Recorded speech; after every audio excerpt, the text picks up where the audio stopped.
بسم الله الرحمن الرحيم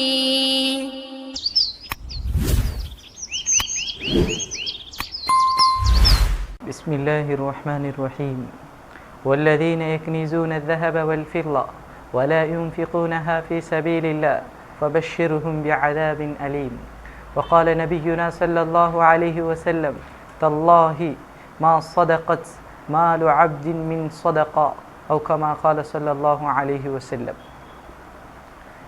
அன்பின் இஸ்லாமிய சகோதரர்களே, பெரியோர்களே, இந்த உலகத்தில் அல்லாஹ் இஸ்லாமை 5 தூண்களின் மீது கட்டமைத்திருக்கிறார். மிக முக்கியமான ஒரு தூணை ரமலானுடைய மாதத்தில் ஞாபகப்படுத்துவது மிக பொருத்தமாக இருக்கும் என்று நினைக்கிறேன். அந்த வகையில் இஸ்லாத்தினுடைய மிக முக்கியமான ஒரு தூண் தான் ரமலானுக்கு இன்னும் ஒரு பேரை சொல்லுவார்கள், ஷஹ்ருல் முவாசாத். இந்த உலகத்தில் பிற மனிதனுடைய கஷ்டங்களில் பங்கெடுத்து கொள்கின்ற, இன்னும் ஒரு மனிதனுடைய கஷ்டத்தை புரிந்து கொள்கின்ற ஒரு மாதம் ரமலானுடைய மாதம். ரமலான் இந்த உலகத்துக்கு சொல்லிக் கொடுத்த மிக முக்கியமான ஒரு பண்பாடு என்ன தெரியுமா? மற்ற மனிதனுடைய கஷ்டத்தை ஒரு மனிதன் உணர்ந்து கொள்கிறார். ஒரு செல்வந்தர் தன்னுடைய வறுமையில் வாழுகின்ற ஒரு மனிதர், தன்னுடைய சமூகத்தில் இருக்கின்ற ஒரு மனிதர், அவர் எப்படி இருப்பார் என்பதை ஒரு செல்வந்தர் உணர்ந்து கொள்கின்ற ஒரு மாதமாக இந்த ரமலானுடைய மாதத்தை அல்லாஹ் ஆக்கியிருக்கிறார். அன்பின் இஸ்லாமிய சகோதரர்களே, பெரியோர்களே, இந்த உலகத்தில் இந்த மாதம் ஒரு கண்ணியமான ஒரு மாதம். இந்த மாதத்தில் ஸல்லல்லாஹு அலைஹி வஸல்லம் வேகமாக வீசுகின்ற காற்றை விடவும் மிக அதிகமாக சதகாக்கள் செய்வார்கள். ஏன் தெரியுமா? இந்த மாதத்தில் ஜகாத் வசூலிக்கப்படுகின்ற ஒரு மாதமாக இஸ்லாமிய சாம்ராஜ்யத்தில் பல வருடங்கள் இந்த உலகத்தில் ரமதானுடைய மாதத்தை ஜகாத் வசூலிப்பதற்கான மாதமாக எடுத்துக்கொண்டார்கள். அன்பின் இஸ்லாமிய சகோதரிகளே, ஜகாத் என்பது ஒரு சாதாரணமான ஒரு கடமை அல்ல. குர்ஆன் தொழுகையை எப்படி ஒரு கட்டாய கடமையாக இஸ்லாத்தின் தூணாக பார்த்திருக்கிறதோ, அதே போல ஜகாத்தையும் இஸ்லாத்தினுடைய ஒரு தூணாக பார்த்திருக்கிறது. எந்த அளவு தூரம் என்றால், குர்ஆனில் மாத்திரம் அல்லாஹ் 27க்கு மேற்பட்ட இடங்களில் ஜகாத்தையும் தொழுகையையும் சேர்த்து பேசியிருக்கிறான். இமாம் இப்னு கஸீர் ரஹிமஹுல்லாஹ் விளங்கப்படுத்துவார்கள், இந்த உலகத்தில் அதிகமான மனிதர்கள் இருக்கிறார்கள் சமூகத்தில். அந்த மனிதர்கள் தொழுகை என்று அல்லாஹ்வுடைய கடமை என்று வருகின்ற பொழுது மிக பேணுதலான மனிதர்கள். அதே மனிதன்தான் ஹக்குல் இபாத் என்ற ஆத்துஸ் ஜக்கா என்ற ஒரு பகுதியை குர்ஆன் சொல்லுகிறது. அகீமுஸ் ஸலாவை சரியாக நிறைவேற்றிவிட்டு ஆத்துஸ் ஜக்கா, ஜகாத்தை நிறைவேற்றுங்கள். அது இன்னும் ஒரு அடியானுடைய, இன்னும் ஒரு மனிதனுடைய, இன்னும் ஒரு சமூகத்தில் வாழுகின்ற ஏழை மனிதனுடைய உரிமை என்று குர்ஆன் சொல்லுகிறது. அந்த மனிதனுடைய ஹக்கிலே அவன் விளையாடி விடுகிறான், அதனை அவன் மறந்து விடுகிறான்.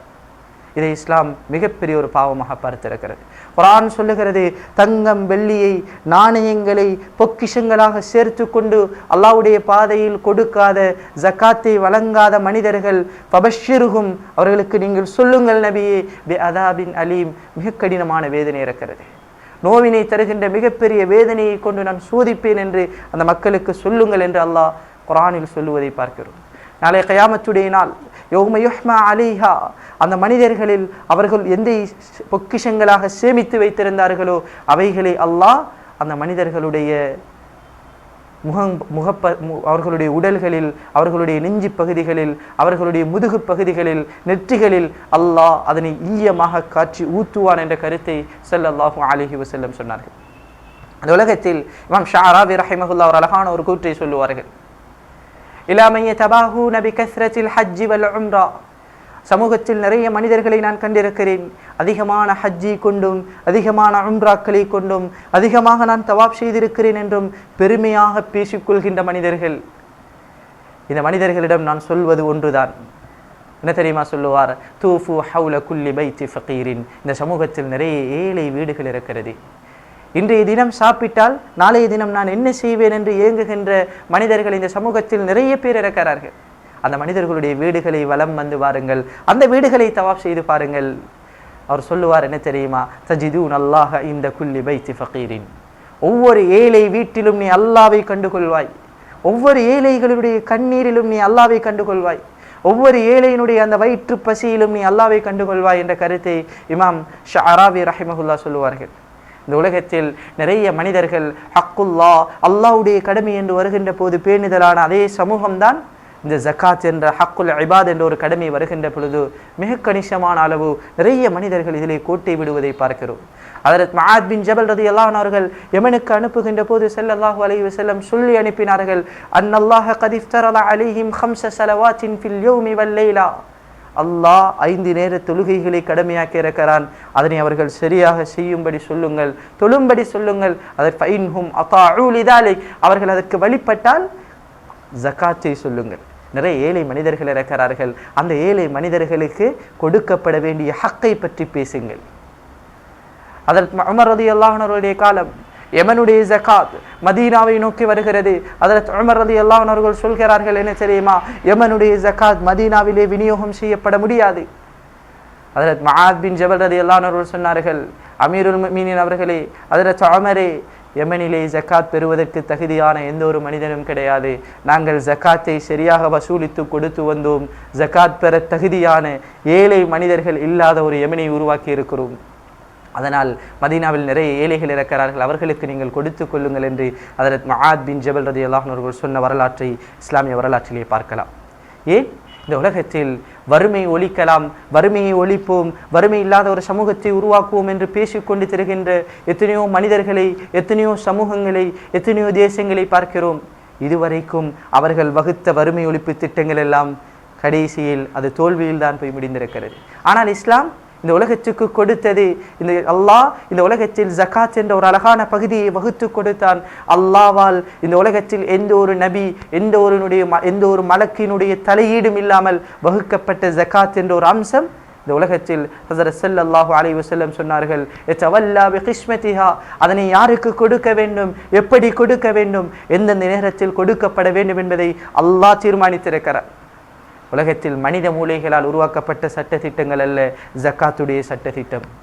ஜகாத் இந்த உலகத்தில் சரியாக விநியோகிக்கப்படுமாக இருந்தால், ஜகாத்தினுடைய பெருமானங்கள் சமூகத்துக்கு சரியாக கொடுக்கப்படுமாக இருந்தால், இந்த உலகத்தில் ஏழை மனிதர்களை நீங்கள் காண மாட்டீர்கள். அல் யதுல் உல்யா கைரும் மினல் யதிஸ் சுஃப்லா, நபி அவர்கள் சொல்லுவார்கள், வாங்குகின்ற கரத்தை விட கொடுக்கக்கூடிய கரம் அல்லாஹ்வுடைய பாதையில், அல்லாஹ்வுடைய பார்வையில் சிறந்ததாக இருக்கிறது. இந்த சமூகத்தில் பார்க்கிறோம், நிறைய வாங்குகின்ற கரங்கள் கூடியிருக்கிறது. நிறைய மனிதர்கள் வாங்குகிறார்களே தவிர கொடுக்கக்கூடிய கரங்கள் சமூகத்தில் குறைந்திருப்பதை பார்க்கிறோம். குர்ஆன் சொல்லுகிறது, வஃபி அம்பாலிஹிம் ஹக்குல் லிஸாயிலி வல் மஹ்ரூம், அந்த செல்வந்தர்களுடைய பணங்களில் கேட்கின்ற மனிதனுக்கும் கேட்காமல் வெட்கப்பட்டு குனிந்து செல்கின்ற அந்த மனிதனுக்கும் ஒரு உரிமை இருக்கிறது, ஹக் இருக்கிறது என்று குர்ஆன் சொல்லுகிறது. நீ ஏழைதானே, ஒரு பரிதாபப்பட்டு கொடுக்க வேண்டிய கடமை அல்ல இது. இது அந்த மனிதனுக்கு கொடுக்க வேண்டிய, அந்த மனிதன் கேட்டு பெற்றுக்கொள்ள வேண்டிய ஒரு உரிமை என்று குர்ஆன் சொல்லுவதை பார்க்கிறோம். இதனால் தான் ஹுத் மின் அம்பாலிஹிம் ஸதகா, அந்த செல்வந்தர்களுடைய செல்வங்களிலிருந்து ஜகாத்தை நீங்கள் மனிதர்களை போட்டு எடுங்கள் என்று குர்ஆன் கூட்டு ஜகாத்தினுடைய முக்கியத்துவத்தை பேசுவதை பார்க்கலாம். ஜகாத் அது ஒரு அழகான ஒரு பகுதி. அந்த பகுதியை எந்த ஒரு மனிதன் சரியாக பேணுவானோ அவன் தன்னுடைய வாழ்க்கையில் மிகப்பெரிய ஒரு பகுதியை பூரணப்படுத்தி இருக்கிறார். நிறைய செல்வந்தர்கள் சமூகத்தில் இருக்கிறார்கள், ஆனால் வறுமை அப்படியே இருக்கிறது. கல்குடாவை பொறுத்தவரையில் மாத்திரம் கிட்டத்தட்ட 2000 ஏக்கர்களுக்கு மேலால் விவசாயம் செய்யப்படுகின்ற ஒரு பூமி. அந்த பூமியினுடைய ஜகாத் இதுவரைக்கும் 35 மூடைகள் தான் கொடுக்கப்பட்டிருக்கிறது. அதே நேரம் சம்மாந்துறை ஒரு முஸ்லிம்கள் வாழுகின்ற ஒரு தனிப்பகுதி, அந்த பகுதியில் கொடுக்கப்பட்ட இந்த போகத்தினுடைய ஜகாத் கிட்டத்தட்ட 8000 மூடைகள் கொடுக்கப்பட்டிருக்கிறது. எவ்வளவு வித்தியாசம் இருக்கிறது சகோதரர்களே. இந்த உலகத்தில் ஒன்றை நன்றாக விளங்கிக் கொள்ள வேண்டும். ஜகாத் நபி அவர்கள் சத்தியம் பண்ணி சொல்லுவார்கள், தல்லாஹி மா நகஸத் சதகா, இந்த உலகத்தில் சதகா செய்வது எந்த ஒரு அடியானுடைய, எந்த ஒரு செல்வந்தனுடைய பணத்தையும் அது குறைக்க மாட்டாது, அவன் வளர்ச்சி அடைவான். இந்த உலகத்துக்கு இஸ்லாம் சொல்லிக் கொடுத்த மிக அழகான ஒரு பிஸ்னஸ் சிஸ்டம் என்ன தெரியுமா?